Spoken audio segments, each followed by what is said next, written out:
how do we define who we are? What are the values that kind of act as those guide rails for us? The team needs good guidance, and if you are making decisions based on those core values, it makes life really easy for everybody. We had probably 12 original core values, and our consultant said, look, you need to be able to put them all on a hand. You don't need 15. They don't have to be great buzzwords. They just have to mean something to the team and what they are, and then you'll live and embody them.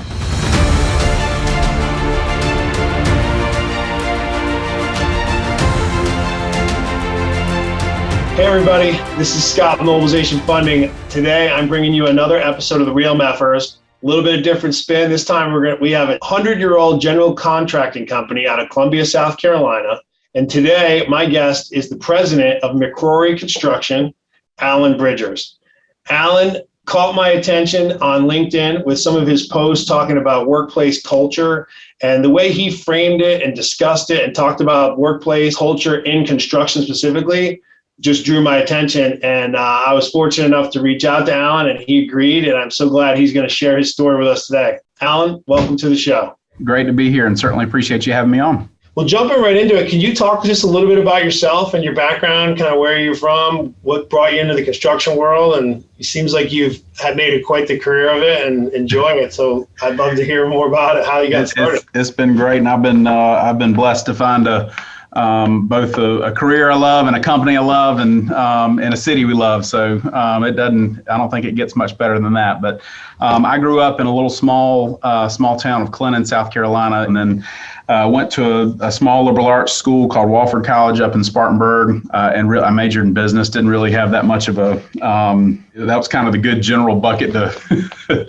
to major in. So and then after school, I really found Nestle, the food company, as a really good career option for in January of my senior year. I got kind of picked up with them and went through their whole management training program. And so I was in food manufacturing for about 7 years, and I really enjoyed that. And looking back, my manufacturing experience has helped me a lot more than I think I would have thought it would back then.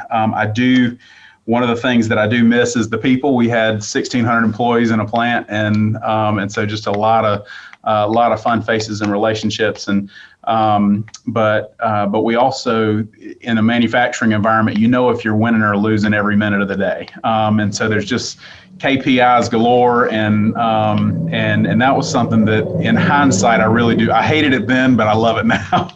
And then I'd kind of gotten to a point where I was going to need to move with them to stay with them. And my wife and I both have family around Columbia. And so we started the process of looking for a different career. And I really took a lot of time and just talked with a lot of people that I knew. I started with friends and family, and just asking people about careers, like what they were doing, were they happy doing it? And my goal out of all those meetings was not to find a job. It was really to gain knowledge and information and create relationships. And about halfway through that, somebody suggested business development. And I honestly did not have a clue what business development was back then. And so then I started shifting that focus to talking with people specifically doing business development. Found a fit in a very roundabout way with McCrory. And so I jumped into the construction industry in 2008, which was a beautiful time to start in with a new career, baby on the way, in the construction world. But looking back, I mean, God had his hand in that whole situation, and you see an awful lot about a company when I started. It was probably the best year the company had ever had. And 18 months later, it was one of the worst years we ever had. And you see a lot about a company when you go from the good times to the bad times, and the core values and the way we operate, the way we do business, the way we treat subs and clients and partners. When we see that those things didn't change from the good years to the bad years, that was a monumental shift in my brain of this is a really good company. So I was really involved with the business development side for a long time, and that's still a hat that I think I'll always have partially on my head. I think in our role, that's a piece that you always play. But And then as I got involved more with in the leadership of our organization, we really started doing some kind of next generation planning and next generation of leadership. And we've got a great team that has been involved in that process. And so we really started that transition about within the last year, and it's been great. So I was going to ask, when you joined, were you introduced to the core values of McCrory right away? Was it really ingrained and in front of you all, or is this? I noticed in the article something you launched more recently in 2018. So just curious of how the evolution of that came about. So my comment on the, when I referred to core values, what I really meant was the way we do business in general. We had a strategic plan that I think honestly it was one of those things that a consultant had probably come and done a real good job of pushing years ago, and it got put in a nice binder that probably sat on a shelf. But one of the things that we really did as we started this transition period was to solidify and to say and to identify who are we, what are we all about, kind of that whole good to great mentality of how do we define who we are, what matters, what doesn't matter. It was about a year process of involving all of our kind of senior leadership, and then another layer down of leadership, younger leaders within the organizations within our organization to help us identify, if we had to really pick out what's our purpose for being, what are the values that kind of act as those guide rails for us. And then ultimately, if you're familiar with the term BHAG, our big, hairy, audacious goal. So all of that was the gist of what we were doing over that year. No, that's awesome. And I've read the book Good to Great. It's excellent. The stories in it, the principles behind it. You always hear that phrase. You have to have the right people, right? Or you come up with your strategy, then find the people to fill them, and then you read that book and you realize it's really about finding the right people and then drive your strategy. Which leads me to the interesting point. Rolling out core values for a business that is 90 years old at the time, or 100 years old at the time you guys have launched it. Talk to me about how you rolled those out. What way you did it. Did you have immediate buy-in? Did you lose people? How committed were you to rolling those out, and what process did you take to instill those? And I ask that because a lot of folks think that we talk to about that, they don't know how to roll. They always have questions about how to roll them out. What if we lose people? What do we do? And I think your perspective on that from a construction perspective is important, but also from a large business perspective, and so one that was around for a long time. So obviously there had to be some changes. And there's a lot of history within our company. We're now in our 5th generation of ownership, but a big part of that process for us was we started. I remember the first time we were working in small groups within our team, and we had probably 12.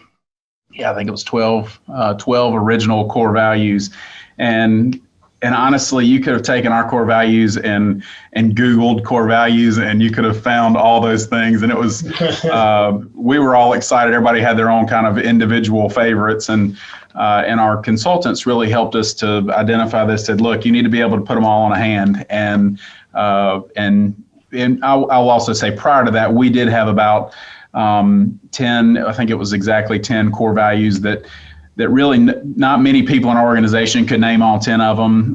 They were all just good business principles. And so part of this process was to really boil them down and come up with the ones that make a lot of sense and really boil down at our, in our core, what matters to us and what doesn't. The way we rolled that out was as we started to narrow down that list and start to refine them, we then kind of went to the greater organization. We've got about 90 employees, and so we really started having a lot of meetings with individuals within the company, sometimes in small groups, but it was probably more powerful to do that individually, just to talk to some of our 40-year superintendents and say, what do you think about do the right thing? Is that who we are? Is it not the right thing? That not who we are? And then the other part of that was great for us was we asked for examples. So if in that example, if one of our 40-year superintendents that's been with us for a long time said, yeah, do the right thing is, kind of what we're all about. We want to treat people the way we would want to be treated. then the follow-up would be, tell me a story when we did that. And for me, having been with the company at that time, probably 11 years, I learned so many just neat stories about, just about, most of the time it was a problem or some kind of scenario where it didn't go as planned, and then how we reacted as a company and as a team, and those types of things were all of those. When we got back with some of those stories and our overall team, that just solidified what we had chosen, and so that was really our process. Once we kind of finalized everything, we did have a formal meeting in person, shut down all the jobs, and brought all of our employees in from where they were. We rented a big conference room in a building that we had built here in Columbia, and we used both some personal stories and an explanation of what each value looked like to us. And then we also had done some video interviews with clients, with subcontractors, with employees, short-term and long-term. And that really, for us, helped solidify for everybody else why our core values made sense, and where that was a big part of our rollout. That's great. So now that you rolled them out, did you have any initial turnover or people that just balked? Or no, we didn't have any that. We didn't have anybody that looked at it and said, "Oh, that's not what I'm about. I'm out." But honestly, I do think in hindsight, for us, that was kind of a line in the sand of, hey, if this isn't who you are and you're not bought into these things, we'll help you be successful somewhere else. And yeah, no, I can see that, because it makes a big difference, and the team needs good guidance and who we are, what we are. And if you are making decisions based on those core values, it makes life really easy for everybody. You do what's on there, and you're right. You pick the right. You don't need 15. They don't have to be great buzzwords. They just have to mean something to the team and what they are, and then you'll live and embody them. On that note, how have you guys kept them fresh in mind? It's easy to launch a nice big meeting. Can't do that every week. How do you keep them in front of everybody? Honestly, we thought the hard work was behind us, and that's when it all started. Yeah. One of my partners and one of our other leaders he's our vice president of operations. His name's Bill, and we have this whole list that we keep just called Billisms, and it's just funny things that he says. But one of them is you beat your head against the wall so many times until a brick finally falls out, and that's an expression sometimes that we've used with our core values of just constantly drilling them. Anytime there's an example of good or bad.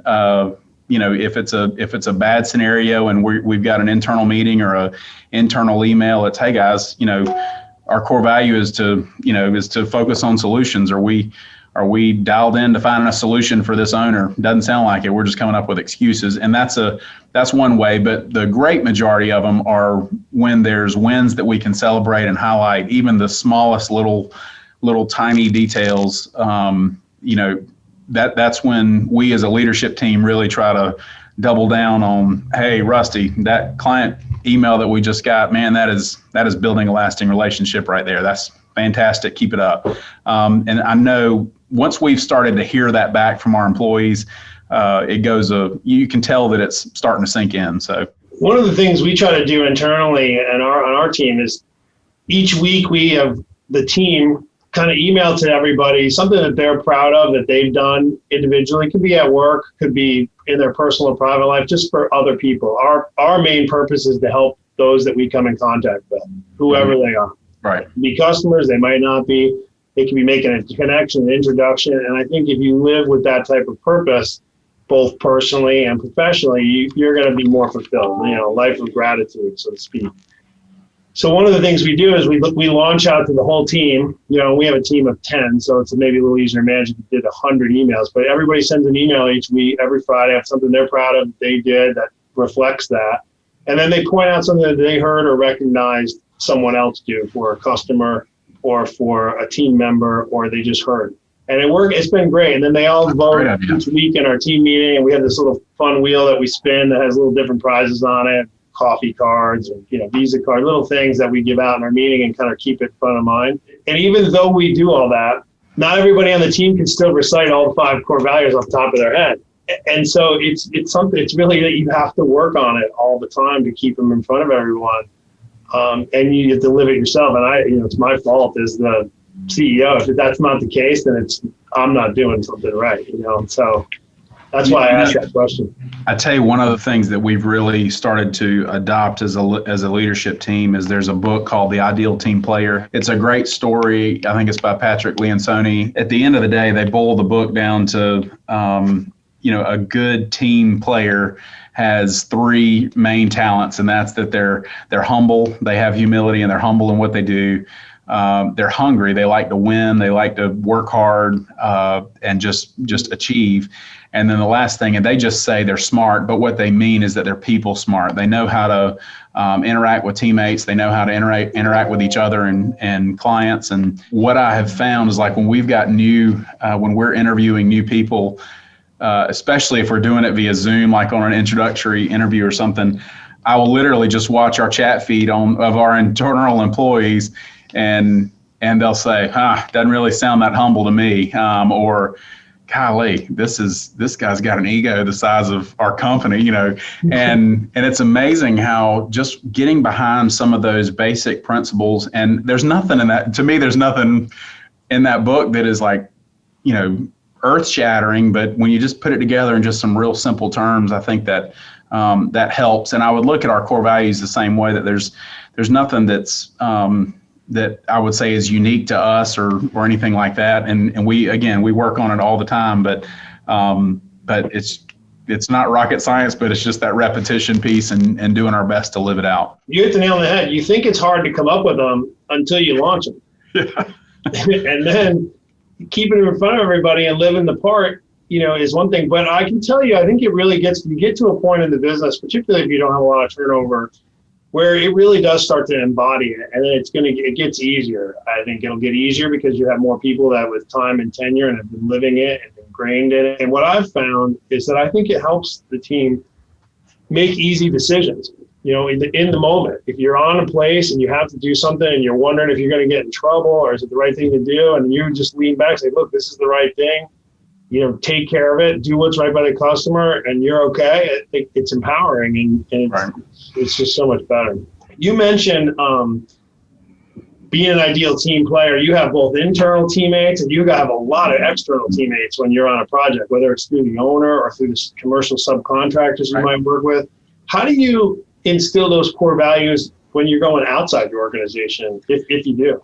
I would say there's kind of two types of projects. Sometimes if we do an awful lot of negotiated work, and so when we've got that, we can really do our best to line up the work with the exact right team, or a very select group of subcontractors that might be helping us with it.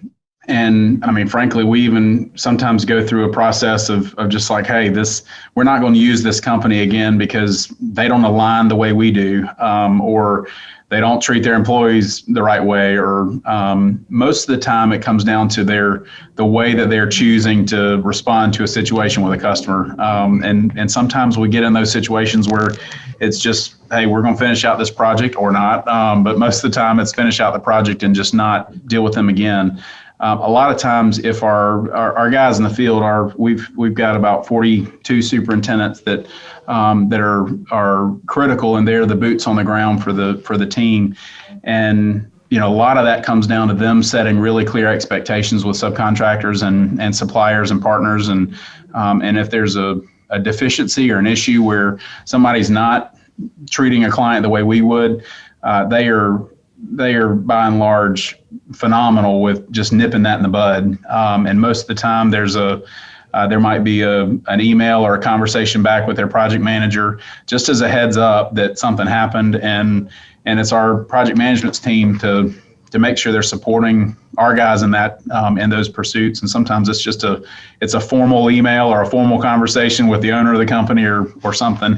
Those don't happen that often, but when they do, how we react is something that we've noticed really makes a difference, for our team, and it's kind of that expectation of working with us. Yeah, it's funny because when people first come to us, we're always dealing with what I like to call perceptions that you might be justified, but you don't necessarily deserve. And sometimes they're good and sometimes they're bad. As in a finance world, we get lumped in a lot with either bad finance companies and the experiences that someone might have had, or even traditional banks and some of the frustrations people have with that. And it's not, you do a lot of overcoming, in my mind, in certain ways. As a general contractor, there's a lot of perceptions that general contractors have of subcontractors that we hear. And there's a lot of preconceived notions that subcontractors have of general contractors, whether they don't all bad, it just sometimes and it's always derived from past experiences. And I was wondering if you have found that because you roll out these core values, if you did push them out externally, if that's really helped kind of alleviate some of those, or do you just try to get those on the table, or do you sort of just let it fly and see if the project manager brings them up? I can't really think of a specific example where that's come up. But I do, one of the things that we do here, especially from our subcontracting partners, is we're bidding a project and sometimes we'll have a subcontractor that just says flat out, hey, I'm only bidding y'all because I don't like working with those other guys. I don't think they're necessarily meaning that as a compliment, but we take it as a compliment of, hey, these people at least like working with us. And then if you start boiling down the why do they like working with us, I would hope we could come back and point to the way that we've been fair, that we've been honest with them, that we've treated them the way we would want to be treated. And a good mentor of mine a long time ago said, a fair deal is one that you'd like to be on either side of. And we certainly, we don't do it all right all the time, but at least that's part of our recipe that we try to do all the time of just making sure that we're treating people fairly. And if there's a mistake, let's communicate it. Let's do our best to work out a solution for everybody as best we can. Well, I think you're on the right track there, because as someone who's in the middle and hears it from both sides, sometimes more from the subcontractor side, I'm always telling our clients or potential subcontractors, like, guys, just say all that to your general contractor. You'd be surprised. Because I can promise you, the general contractor, the most important thing to them isn't necessarily the thing you think is most important.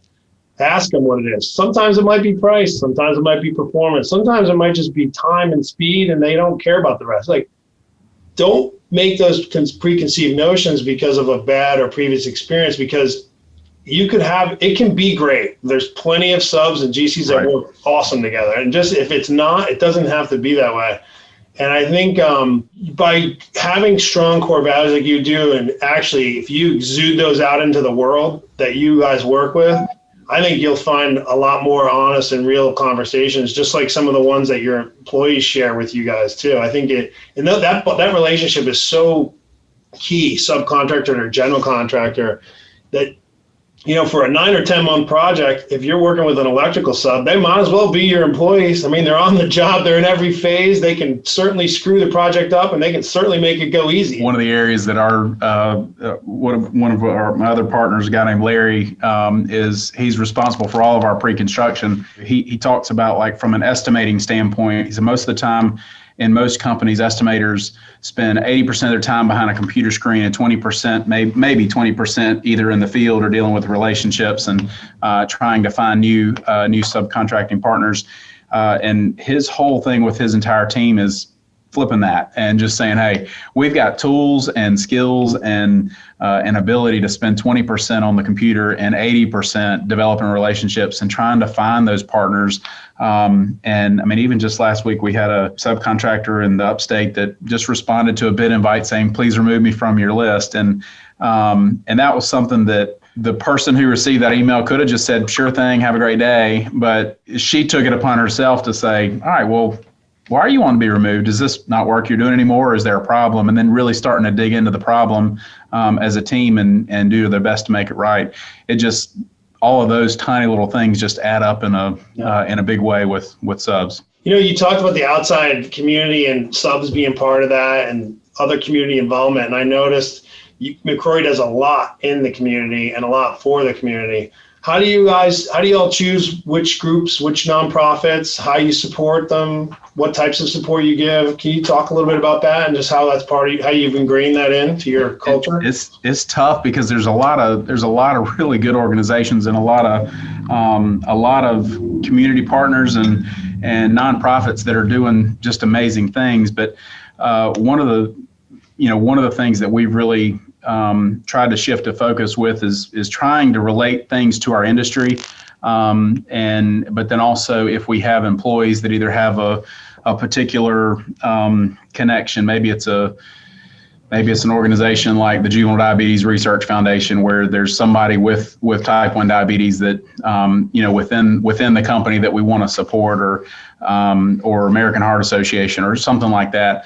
And especially with COVID, God, all the nonprofits seem like they are just living through a time where they're just getting their teeth kicked in. So one of the other areas that we've really started to, or we've spent a lot of money and time is like NAWIC, the National Association of Women in Construction, or our local food bank or something like that, where there's just a need that we can latch on instead of trying to cast a really wide net and spend our financial resources and time and support in a whole lot of different areas. We try to focus that on 4 or 5 key areas that benefit our local communities. So, and then also our superintendents and project managers do a great job of being aware if we've got a longer term project that, say, if it's in Leland, North Carolina or something like that, and if they're there for a good while, we want to do our best to be a steward there too, and try to support those local areas where we're working. You include the whole team or just the management team, and I guess how do you choose? And then my other question would be, how do you let your whole company know what you are doing? We probably do a bad job of letting our whole company know what we're doing, honestly. Yeah. I don't think we publicize that enough internally. I'm just thinking about that right now. We really don't have that many people from the management team that are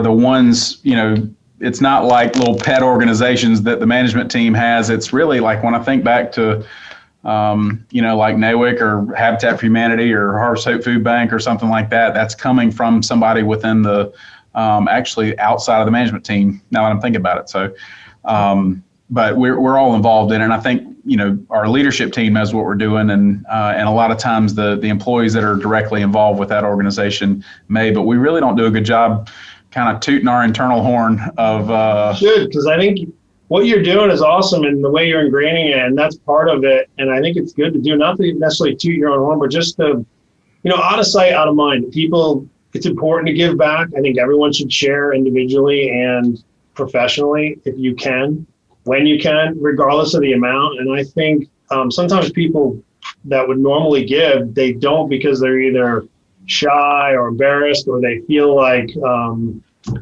they might feel like it's just not enough. I can't make an impact. And I got some advice from a mentor once. I like to give, and I don't like to have my name on things, and I try to stay under the radar. And you know what? The real reason is mostly because I'm more embarrassed if someone do. It has nothing to do with the fact that I'm trying to be humble or not. I don't mind who knows what you think about what preconceived notion someone's going to say.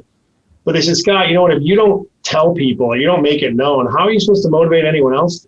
Like if you knew, he said to me, I'll never forget it, if you knew that if you just let people know that it would provide 1 or 2 or 3 other people to do it that benefited the organization, like, what are you doing, man? It's like, you got to talk about it. I still don't do a good enough job of that, to be very candid with you. But I have done a much better job than I did before. Starting at 0 is a lot easier. But but I think from an organizational perspective, one thing we have done well here is talk about what community we benefit, the teams involved in choosing which charity we try to support and help. And it is usually tied to somebody on the team or something in the community. And if you guys are doing that in a real way, you should share it. It's good. And I think the team, you'll be surprised at how much of the team even donates their own money to it. Right. I have one other quick question for you. You talk a lot about, as part of the culture of the team too, not only empowering things in your community, but also internally for them to grow and learn. You got to continue learning, and you guys do a lot of supportive programs of that. How did you come up with the ones you come up with? Do people do you find your team takes advantage of them? So we've got a lot of things that we do. We have some, we really start, well, globally, I think this will probably apply to everybody in your viewership.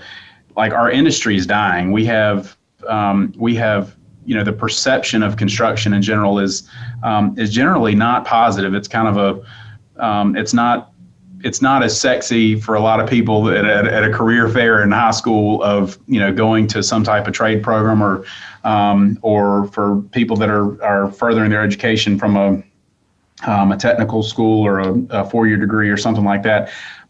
Very few people, I think, really choose to go into construction. And that's something that we really, we do our best to try to help educate. So sometimes there's like through NAWIC, there's a big push to educate young kids. And, I think there's a really young children, like I've got two boys that are 10 and 11 and a little girl that's 4, all of them love being on equipment. They love moving dirt. They love big tractors and that sort of thing. But then there's a piece that kind of falls off once they get a little bit older of saying, hey, this is a really cool career. And you get to be, I love being able to drive 55 miles an hour down the road and say, yeah, we built that, And so I think that's a big part of it, is of really trying to educate people that there are great, viable careers. And then the other side of what we do just locally is working with some of the local high schools and some of the educational programs. If somebody wants to do an internship or do a little job shadow or something like that, we want to give them that opportunity to come and see what it's all about. We've had some phenomenal success working with younger folks coming out of the technical program. We've had just some unbelievable people that we've added to the team from those types of programs, and then the same thing would apply from a school like Clemson or App State or Florida or somewhere like that has a significant construction management program.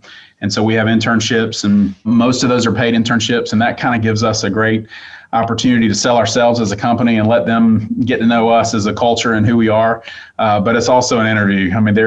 We can tell a lot from work ethic and just really looking at that humble, hungry, smart thing when somebody's 20 years old and working with us for a summer. So all of those things are things I think we do to, and that's nothing unique to us. A lot of companies do that type of thing, but I think for the companies that aren't, it's a financial commitment. It is every time we have a high school kid that comes in for an internship or even just a job shadow, that is if we were to look at it just from how does that benefit us, it doesn't benefit us at all. That is strictly just, hey, if we can help this person be excited about our organization, it's worth or either our organization or this is a career, it's worth it. Alan, I can't thank you enough. You've been great. I really appreciate you sharing your insights, what you guys have done with core values, your company. 100-year-old construction company says a lot all for itself, but the fact that you're reinventing yourselves and making it even better just as recently as 2 years ago on your almost 100-year anniversary to make it better for your team, your employees, your folks, your fifth generation, you still have the foresight to make those modifications as things move on. It really says a lot about you guys, what you're doing specifically as a leader, but also the whole business and your team. So I commend you guys. We're very blessed to have a lot of great leaders ahead of me and an unbelievable team that we all, I feel like we all work really well together and have just a lot of good communication, and that makes all the difference in the world. So sure. And anything I can help you guys do, let us know. Our team's more than happy to support. If you have insights or things you guys are doing, you just reach out. We have a pretty good sized network. I'd be happy to help share anything anytime. Well, thank you very much, and hope you have a good rest of the week, okay? Thanks, Alan. Hey everyone, thanks for listening. If you enjoyed the show, please consider subscribing and leaving us a review. Reviews help more people find the show. If you'd like to learn more about mobilization funding, visit us at mobilizationfunding.com. Thanks for listening, and we'll see you next time right here on the Real MF'ers.